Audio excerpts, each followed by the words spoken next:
Alright guys, try natin to burn test natin yung bagong ampli. Wala akong crossover, wala akong EQ, dito lang. Bibigyan ko kayo ng technique para magkaroon kayo ng crossover. So gamit tayo ng dalawang channel. Yung kabilang channel dito sa channel 2. Dinaba ko kasi yung mid-high ko nasa left channel, yung sub ko nasa right channel.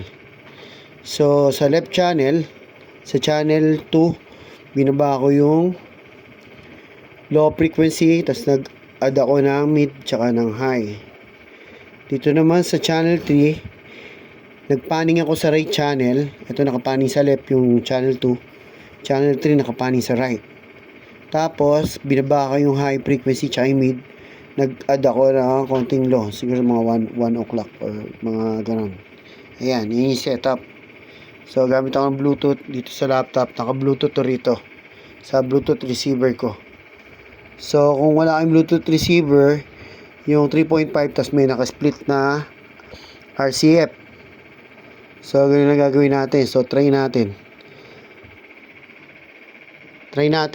Actually nagustuhan ko to kasi ang linis niya tumunog eh. Sound check.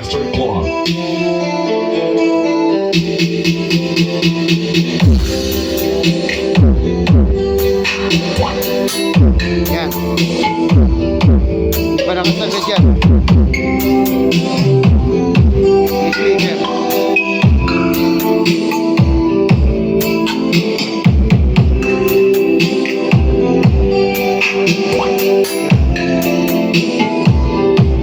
Ito lang gumagana dalawa. Yan ang dalawa. Ito hindi gumagana yan. Tsaka ito. Tumunog.